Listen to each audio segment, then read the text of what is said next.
Assalamualaikum warahmatullahi wabarakatuh. Waalaikumsalam warahmatullahi wabarakatuh. Selamat pagi, salam sejahtera untuk kita semua. Salam Pancasila. Salam. Bapak Ibu, rekan-rekan, calon pemimpin bangsa, apa kabarnya hari ini? Baik. Luar biasa. Bapak Ibu, perlu Anda ketahui bahwa pelatihan dasar calon pegawai negeri sipil bukan hanya sekedar tahapan administratif untuk menjadi PNS ya, melainkan sebuah proses transformasi diri dari seorang individu menjadi pelayan masyarakat yang berintegritas. Untuk itu, apakah Bapak Ibu sekalian sudah siap untuk menjadi pelayan masyarakat yang berintegritas? Siap. Luar biasa. Berikan tepuk tangan dulu dong Bapak Ibu. Bapak Ibu sekalian, tentunya perkenalkan terlebih dahulu, saya Juniarti, merupakan calon fasilitator pada pelatihan dasar calon pegawai negeri sipil, dan tentunya melalui workshop yang dilaksanakan atau diselenggarakan oleh Lembaga Administrasi Negara Republik Indonesia. Mudah-mudahan dengan workshop ini saya bisa lulus ya, dan kemudian bisa menjadi fasilitator pada pelatihan dasar calon pegawai negeri sipil. Baik Bapak Ibu sekalian, berikut ada biodata saya. Tadi kalau saya sudah memperkenalkan diri saya, ini nama saya Juniarti, lahir di Maluku Utara, tanggal 6 Juni tahun 1990. Kemudian ada email saya dan juga nomor HP saya. Barangkali Bapak Ibu ada yang ingin bertanya terkait dengan materi, dipersilahkan ya. Sekalian, Anda sebagai calon pegawai negeri sipil adalah warga negara Indonesia yang kemudian melalui tahapan ya atau seleksi PNS, kemudian Bapak Ibu diangkat dan ditetapkan nomor induk oleh PPK tentunya ya. Kemudian Bapak Ibu sebagai CPNS wajib menjalani masa percobaan yang dilaksanakan melalui proses pelatihan dasar terintegrasi untuk membangun integritas moral, kemudian kejujuran, semangat dan motivasi, nasionalisme dan kebangsaan, kemudian karakter kepribadian yang unggul dan bertanggung jawab, dan memperkuat profesionalisme serta kompetensi bidang. Bapak Ibu, iya. Dalam pelatihan dasar ini Bapak Ibu ya, ada beberapa dasar hukum yang mendukung kegiatan pelatihan dasar ini. Yang pertama yang tadi sudah saya jelaskan bahwa terkait dengan Undang-Undang Nomor 20 ya, ada penjelasan terkait dengan PNS aparatur sipil negara, kemudian juga ada tentang peraturan LAN Nomor 10 tahun 2021 tentang perubahan atas peraturan Lembaga Administrasi Negara Nomor 1 tahun 2021 tentang pelatihan dasar calon pegawai negeri sipil. Kemudian juga ada keputusan Kepala LAN Nomor 580 tahun 2024 tentang kurikulum pelatihan dasar calon pegawai negeri sipil, dan kemudian sampai pada surat edaran Kepala LAN Nomor 6 ya. Bapak Ibu nanti bisa untuk mendalami dasar hukum yang telah ditampilkan di sini. Ini merupakan dasar hukum pendukung berjalannya kegiatan pelatihan dasar CPNS. Iya, dan Bapak Ibu, tentunya pelatihan dasar ini dilaksanakan menggunakan metode pembelajaran blended learning ya Bapak Ibu ya, di mana pelatihan dasar ini, pelatihan kali ini dengan metode blended learning ini dilaksanakan menggunakan perpaduan dari beberapa metode pembelajaran atau pelatihan, yaitu yang pertama ada self learning. Peserta mempelajari materi secara mandiri melalui platform yang disediakan oleh Lembaga Administrasi Negara ya, atau MOC, yang mungkin Bapak Ibu juga sudah melakukan pembelajaran secara mandiri tentunya sebelum kita ketemu pada hari ini. Kemudian yang berikutnya ada e-learning, yaitu pembelajaran daring yang terdiri dari sesi sinkronus, yaitu interaksi langsung secara visual bersama fasilitator. Kemudian juga ada asinkronus, yaitu Bapak Ibu melakukan tugas mandiri dan kelompok melalui platform yang sudah disediakan. Kemudian di blended learning ini juga ada yang namanya pembelajaran secara aktualisasi di tempat kerja, yaitu proses di mana Bapak Ibu sebagai peserta menerapkan substansi mata pelatihan unit kerja masing-masing melalui pembiasaan diri atau habituasi. Dan kemudian juga ada pembelajaran secara klasikal, yaitu tatap muka yang saat ini kita sedang melaksanakan ya Bapak Ibu ya, di kelas antara Bapak Ibu sebagai peserta dengan saya sebagai fasilitator untuk sama-sama melakukan pembelajaran. Dan kemudian Bapak Ibu, untuk pelatihan dasar calon pegawai negeri sipil terdiri dari 2 struktur kurikulum ya. Yang pertama, kurikulum pembentukan karakter PNS, di mana terdiri dari agenda pertama yaitu sikap perilaku bela negara, kemudian agenda kedua nilai-nilai dasar PNS, dan juga agenda ketiga kedudukan dan peran PNS untuk mendukung terwujudnya smart governance sesuai dengan ketentuan peraturan perundang-undangan. Dan selanjutnya yang keempat ada agenda habituasi. Kemudian untuk yang kedua, kurikulum penguatan kompetensi teknis di bidang tugas ya Bapak Ibu, ada agenda untuk memenuhi kompetensi teknis administratif dan juga ada agenda untuk memenuhi kompetensi teknis substansif. Selanjutnya Bapak Ibu, pada saat ini di agenda 1 kita membahas ada beberapa dasar hukum yang mendukung pelaksanaan kegiatan pembelajaran agenda 1 sikap dan perilaku bela negara ya Bapak Ibu ya. Kemudian di sampingnya itu ada alokasi waktu pada laksar CPNS, tentunya agenda 1 sikap dan perilaku bela negara, ada beberapa materi pokok yang akan dibahas. Yang pertama adalah wawasan kebangsaan dan nilai-nilai bela negara. Kemudian yang kedua ada analisis isu kontemporer, dan yang ketiga dan kesiapsiagaan bela negara. Namun pada pertemuan kita kali ini Bapak Ibu, kita akan membahas terkait dengan wawasan kebangsaan dan nilai-nilai bela negara. Bapak Ibu, tentunya sebelumnya sudah melakukan pembelajaran secara self learning ya, melalui platform yang sudah disediakan oleh Lembaga Administrasi Negara. Nah, saya pengen tahu nih definisi terkait dengan wawasan kebangsaan dari Bapak Ibu sekalian. Mungkin saya persilakan kepada Ibu Nina. Ya, terima kasih Bu Titi. Seingat saya ya, wawasan kebangsaan itu adalah cara pandang bangsa Indonesia mengenai diri dan lingkungannya. Kemudian mengutamakan kesatuan dan persatuan wilayah dalam penyelenggaraan kehidupan bermasyarakat, berbangsa, dan bernegara. Luar biasa. Berikan tepuk tangan dulu untuk Ibu Nina. Ternyata Ibu Nina sudah memiliki gambaran ya terkait materi yang dilaksanakan atau dipelajari oleh Ibu Nina secara self learning ya. Ya, betul yang dikatakan oleh Ibu Nina tadi, bahwa wawasan kebangsaan adalah cara pandang bangsa Indonesia mengenai diri dan lingkungannya, mengutamakan kesatuan dan persatuan wilayah dalam penyelenggaraan kehidupan bermasyarakat, berbangsa, dan bernegara. Dan Bapak Ibu, pada pembahasan terkait dengan wawasan kebangsaan dan nilai-nilai bela negara, kita tentunya sudah pelajari di modul wawasan kebangsaan bahwa sebelum terbentuknya kemerdekaan Republik Indonesia, kita telah melalui yang namanya sejarah pergerakan kemerdekaan ya. Hanya sejarah pergerakan nasional Indonesia adalah masa perjuangan bangsa untuk mencapai kemerdekaan dengan menggunakan metode organisasi modern, diplomasi, pendidikan, bukan lagi melalui perjuangan bersenjata tentunya, dan bersifat kedaerahan. Selanjutnya, saya pengen dengar nih dari Bapak Ibu sekalian terkait dengan dari materi wawasan kebangsaan. Tentunya ada 4 konsensus dasar. Apa Bapak Ibu tahu? Pasti Bapak Ibu tahu dan Bapak Ibu sudah punya gambaran. Dipersilakan untuk Ibu Vira menjawab terkait dengan 4 konsensus dasar.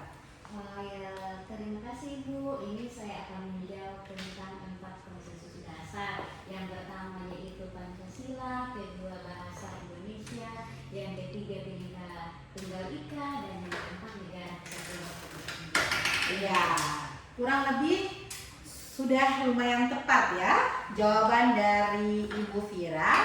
Dan tentunya konsensus dasar Ibu Vira terdiri dari 4 ya ini mungkin memperkuat materi kita ya, materi Bapak Ibu sekalian yang sudah Bapak Ibu pelajari melalui self learning ya. Konsensus dasar terdiri dari 4. Yang pertama Pancasila, yang kedua Undang-Undang Dasar, yang ketiga Kesatuan Republik Indonesia, dan yang keempat Bhinneka Tunggal Ika. Kita berikan tepuk tangan sekali lagi untuk Ibu Fira yang sudah mampu menjawab pertanyaan yang dilontarkan. Namun juga ada ancaman non-militer seperti ideologi, kemudian ekonomi, dari sektor teknologi, informasi, bencana alam, dan juga disintegrasi bangsa. Kemudian untuk kewaspadaan dini adalah sikap dan tindakan untuk mengenali dan menginterpretasi serta mencegah berbagai potensi ancaman sejak awal agar tidak berkembang menjadi gangguan yang membahayakan bangsa dan negara kita. Nah, Bapak Ibu, ada nilai-nilai dasar bela negara. Ada 5 di sini ya Bapak Ibu. Yang pertama, cinta tanah air, yaitu menumbuhkan rasa memiliki, bangga, dan menjaga kelestarian lingkungan serta kekayaan alam Indonesia. Kemudian yang kedua, sadar berbangsa dan bernegara, berpartisipasi aktif dalam organisasi kemasyarakatan, kemudian profesi maupun politik, serta menjalankan hak dan kewajiban sesuai peraturan perundang-undangan. Yang ketiga, setia pada Pancasila sebagai ideologi negara, mengamalkan nilai-nilai Pancasila dalam kehidupan sehari-hari sebagai filter terhadap ideologi yang bertentangan. Kemudian yang keempat, rela berkorban untuk bangsa dan negara, yaitu kesediaan mengorbankan waktu, tenaga, dan pikiran demi kepentingan umum serta kemajuan bangsa. Dan yang terakhir, kemampuan awal bela negara yaitu memiliki kecerdasan intelektual, emosional, spiritual, serta menjaga kesehatan fisik dan mental untuk berkontribusi bagi negara. Baik Bapak Ibu, selanjutnya saya pengen kasih kuis ya kepada Bapak Ibu ya. Sekarang Bapak Ibu perhatikan benda-benda yang ada di sekitar Bapak Ibu sekalian. Silakan Bapak Ibu memilih salah satu benda yang merupakan alat sebagai nilai dasar bela negara ya. Nah, dari alat atau benda tersebut yang Bapak Ibu pegang, nanti Bapak Ibu dipersilakan untuk dapat menjelaskan fungsi alat itu sebagai nilai dasar bela negara.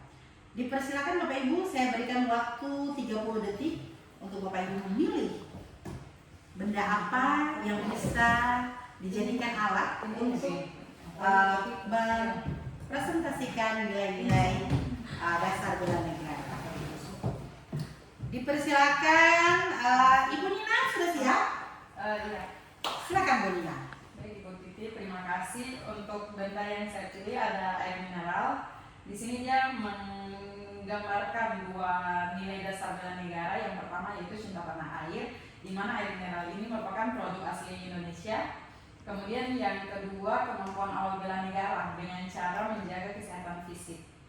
Oke. Terima kasih Bu Titi. Terima kasih Bu Nina. Selanjutnya Ibu Fira dipersilakan. Oke, ini saya memilih gula-gula.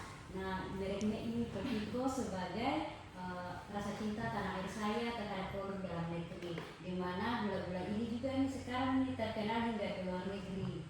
Jadi saya memilih ini sebagai wujud rasa cinta saya terhadap produk dalam negeri. Luar biasa. Ternyata Bapak Ibu para peserta laksar di sini sudah begitu memahami materi-materi yang dipelajari sebelumnya melalui self learning, dan kemudian pada hari ini kita hadir bersama untuk memperkuat materi-materi yang sudah dipelajari oleh Bapak Ibu. Baik, selanjutnya implementasi bela negara sebagai ASN ya. Salah satunya Bapak Ibu yaitu menjaga ideologi Pancasila dan NKRI sebagai wujud loyalitas dari Bapak Ibu sebagai ASN. Kemudian yang kedua, memberikan pelayanan publik yang prima. Kemudian berorientasi kepada pelayanan ya. Ini kita menyinggung tentang materi berikutnya yang nanti kita bahas ya di agenda 2, yaitu tentang berakhlak, merupakan core value ASN atau nilai-nilai dasar ASN. Kemudian yang ketiga, meningkatkan kompetensi dan kinerja, yaitu melambangkan jiwa kompeten dari berakhlak. Kemudian menjaga kerukunan dan persatuan, merupakan lambang harmoni ya dari berakhlak. kemudian memiliki integritas dan anti korupsi, menggambarkan akuntabel dari ASN tersebut, kemudian beradaptasi dengan perubahan, yang dimana Bapak Ibu kita bisa mengambil menarik benang merah bahwa ini merupakan perilaku adaptif dari berakhlak. Baik Bapak Ibu, ini dia sejarah bela negara Bapak Ibu ya. Jadi pernah terjadi pada tanggal 19 Desember 1948, yaitu peristiwa agresi militer Belanda II ya, di mana Belanda menyerang Yogyakarta yang saat itu merupakan ibu kota Republik Indonesia dengan tujuan melumpuhkan pemerintahan Indonesia ya. Diculiklah Bung Karno dan Bung Hatta pada saat itu. Kekosongan kepemimpinan Presiden Soekarno dan Wakil Presiden Muhammad Hatta ditangkap dan diasingkan. Kemudian lahirlah yang namanya PDRI untuk menjaga vakum kekuasaan dan mempertahankan eksistensi negara. Dibentuk Pemerintah Darurat Republik Indonesia atau PDRI Bapak Ibu di Bukit Tinggi, Sumatera Barat, yang dipimpin oleh Syafuddin Prawinegara. Dan kemudian pembentukan PDRI membuktikan kepada dunia internasional bahwa Republik Indonesia ini masih ada dan pemerintahan tetap berjalan meski secara darurat. Bapak Ibu, bela negara adalah sikap perilaku warga negara yang diawali oleh cintanya kepada negara Kesatuan Republik Indonesia yang berdasarkan Pancasila dan Undang-Undang Dasar 1945 dalam menjamin kelangsungan hidup bangsa dan negara. Tadi kita sudah sampaikan terkait dengan ancaman-ancaman terhadap negara, secara ada ancaman dari secara militer maupun non militer ya. Nah, kemudian Bapak Ibu, untuk materi selanjutnya, materi pokok selanjutnya yaitu sistem administrasi negara Kesatuan Republik Indonesia, yang merupakan fondasi terselenggaranya pemerintahan yang efektif, bersatu dan berdaulat.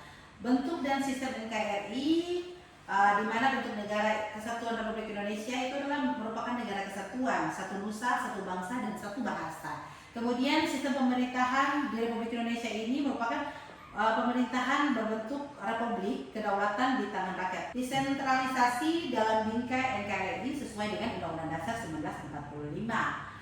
Persatuan dan kesatuan bangsa Bapak Ibu, persatuan maksudnya di sini adalah bersatunya seluruh elemen bangsa dalam tujuan yang sama. Sementara kesatuan adalah keutuhan bangsa dalam wilayah ideologi politik, sosial, budaya dan pemerintahan dan pertahanan. Kemudian semboyan persatuan dan kesatuan bangsa kita yaitu Bhinneka Tunggal Ika. Pasti Bapak Ibu sudah ini merupakan materi yang mungkin Bapak Ibu pernah dapatkan waktu di bangku sekolah dulu ya. Namun sebagai ASN kita memang harus senantiasa lebih mendalami materi ini supaya kecintaan kita terhadap bangsa itu lebih meningkat ya. Kemudian nasionalisme adalah rasa cinta dan bangga terhadap bangsa dan negara. Dorongan untuk menjaga kepentingan nasional di atas kepentingan pribadi dan golongan menjadi kekuatan pemersatu dalam mewujudkan Indonesia maju. Kemudian landasan negara itu terdiri dari 4, yaitu Pancasila, Undang-Undang Dasar, NKRI, dan Bhinneka Tunggal Ika. Kebijakan publik dan peran ASN. Kebijakan publik, keputusan pemerintah yang ditetapkan untuk mengatasi masalah publik dan meningkatkan kesejahteraan masyarakat. Sementara peran kita sebagai ASN dalam melaksanakan kebijakan publik yaitu ASN, Bapak Ibu sudah tahu fungsi dan tugas ASN, yaitu salah satunya melaksanakan kebijakan publik secara profesional dan akuntabel dan berintegrasi, kemudian memberikan pelayanan publik yang berkualitas serta menjadi perekat dan pemersatu bangsa. Nah, Bapak Ibu, ini definisi dari sistem administrasi negara Kesatuan Republik Indonesia, yaitu merupakan sistem penyelenggaraan kehidupan negara dan berbangsa dalam segala aspek dengan pendayagunaan kemampuan seluruh aparatur negara, rakyat serta dunia usaha untuk memanfaatkan sumber daya nasional demi mencapai tujuan negara. Ya, tujuan negara itu Bapak Ibu kita bisa ketahui dalam alinea keempat Undang-Undang Dasar ya, mencerdaskan kehidupan bangsa, melaksanakan ketertiban dunia ya, dan seterusnya. Kemudian Bapak Ibu, Ini adalah struktur lembaga Undang-Undang Dasar 1945 Amandemen keempat, ya.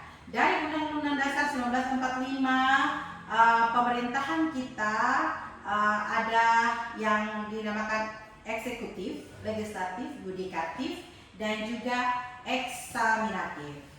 Bapak Ibu, lembaga legislatif ini memiliki fungsi legislasi, anggaran, dan pengawasan. Sementara lembaga eksekutif yaitu lembaga yang menjalankan roda pemerintahan negara. Dan kemudian lembaga yudikatif merupakan lembaga yang menyelenggarakan peradilan untuk menegakkan hukum dan keadilan secara merata dan merdeka. Sementara lembaga eksaminatif merupakan lembaga yang memiliki wewenang untuk memeriksa pengelolaan dan tanggung jawab keuangan negara. Bapak Ibu lihat, ini adalah struktur lembaga negara kita. Lembaga eksekutif dari Presiden, Kementerian Negara, Dewan Pertimbangan TNI Polri, kemudian pemerintah daerah sampai pada tingkat bupati, kabupaten, dan kota. Itu merupakan lembaga yang menjalankan roda pemerintahan negara, ya. Dan lembaga legislatif ini memiliki fungsi legislasi negara atau pengawasan, ya. Bapak Ibu, kesimpulan dari pertemuan kita hari ini terkait pembahasan materi pokok wawasan kebangsaan dan nilai-nilai dasar bela negara. Wawasan kebangsaan Bapak Ibu adalah fondasi identitas, ya. Sebagai ASN, kita harus memiliki visi yang kuat dan luas untuk melampaui kepentingan pribadi atau golongan dengan berpegang teguh pada 4 konsensus dasar. Yang tadi telah dikatakan bahwa 4 konsensus dasar terdiri dari Pancasila, Undang-Undang 1945, NKRI, dan Bhinneka Tunggal Ika. Tanpa ini, ASN akan kehilangan arah dalam bekerja. Kemudian, bela negara adalah aktualisasi semangat. Jika wawasan kebangsaan tadi adalah cara pandang kita, maka bela negara adalah tindakan nyata bagi ASN.